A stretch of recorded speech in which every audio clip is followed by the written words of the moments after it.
আজ হঠাৎ করেই সব উপদেষ্টাদের নিয়ে জরুরি ক্যাবিনেট মিটিং ডেকেছেন প্রধান উপদেষ্টা ডক্টর মোহাম্মদ ইউনূস। এরপরই হবে গুরুত্বপূর্ণ প্রেস ব্রিফিং। প্রধান উপদেষ্টার কার্যালয়ের প্রেস ব্রিফিংয়ে কী বলা হতে পারে তার কিছু ধারণা দিয়েছে মূলধারার গণমাধ্যমগুলো।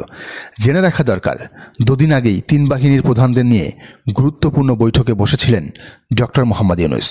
সেখানে সেনাপ্রধান জেনারেল ওয়াকারুজ্জামান সহ উপস্থিত ছিলেন বিমান ও নৌবাহিনীর প্রধানরাও। প্রধান উপদেষ্টার জরুরি এই মিটিংয়ে বেশ কয়েকটি অমীমাংসিত ইস্যুর সমাধান আসবে বলে মনে করেন রাজনীতি বিশ্লেষকরা। তবে সেসব সমাধান একটি দলকে সন্তুষ্ট করার জন্যই হবে কিনা তা নিয়ে দেখা দিয়েছে প্রশ্ন। সূত্র বলছে, সরকার ও নির্বাচন কমিশন ঘোষিত সময় অনুযায়ী ফেব্রুয়ারির প্রথমার্ধে ত্রয়োদশ জাতীয় সংসদের ভোট হচ্ছে, এটা এখন নিশ্চিত। তবে ওই দিনেই গণভোট হবে নাকি আগে হবে তা নিয়েই আলোচনা হবে আজ। আর সেখান থেকেই জানানো হবে আগে নয়, একই দিনে সংবিধান সংস্থার প্রস্তাবের ওপর গণভোট অনুষ্ঠিত হবে। অর্থাৎ বিএনপির দাবি এখানে জয়যুক্ত হওয়ার পথে।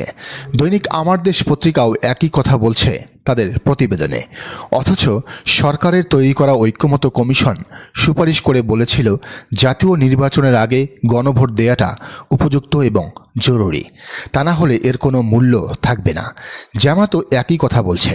জামায়াতে ইসলামীর আমির ডক্টর শফিকুর রহমান বারবার এ বিষয়ে দলীয় অবস্থান স্পষ্ট করেছেন। তবে বিএনপি এই আগে গণভোট হওয়ার ব্যাপারে মোটেই রাজি ছিল না।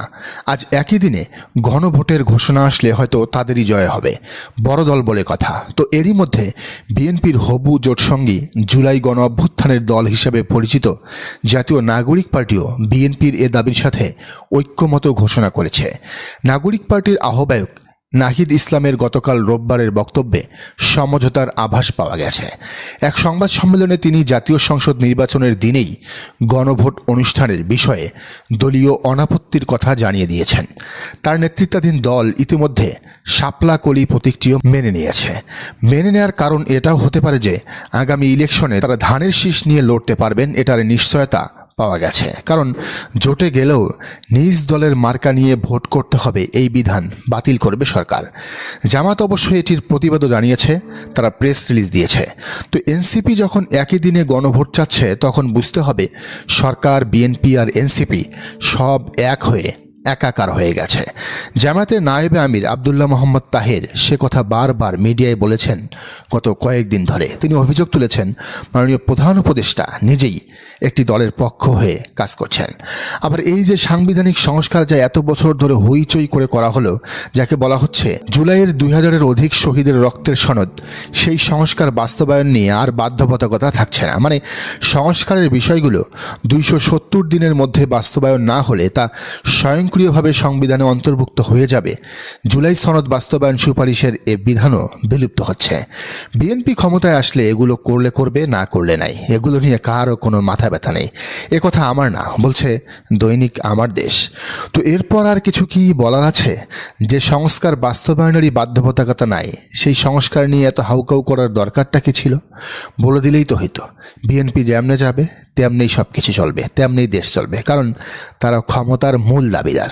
তো এর বাইরে নাকি ডক্টর ইউনূসের নেতৃত্বাধীন অন্তর্বর্তীকালীন সরকারের সব কার্যক্রমের বৈধতার বিষয়টিও অন্তর্ভুক্ত হতে পারে গণভোটে। এমনও হতে পারে বিএনপির দাবি অনুযায়ী অন্তর্বর্তীকালীন সরকার নির্বাচনকালীন তত্ত্বাবধায়ক সরকারে রূপ নেবে। ফলে তাদের কাজ হবে একটাই, ইলেকশন দিয়ে কেটে পড়া। লীগের বিচারও আর করার ইখতিয়ার থাকবে না ডক্টর মোহাম্মদ ইউনূসের। তো এই সংবাদ সম্মেলনের পরে রাজনৈতিক দলগুলোর সম্ভাব্য অবস্থান কি হতে পারে? বিএনপি খুশির বন্যায় ভেসে যাবে, কারণ তারা ক্ষমতায় আসলে আওয়ামী স্টাইলে সব কিছু চালাতে পারবে। একক আধিপত্য নিয়ে যা ইচ্ছা তাই করতে পারবে। জামাত বেশি বাড়াবাড়ি করলে নিষিদ্ধ করে দেবে। বিএনপির আলাল দুলাল বুলুরা তো সেই ঘোষণা দিয়েই রেখেছে। জামাত কি সব মেনে নেবে?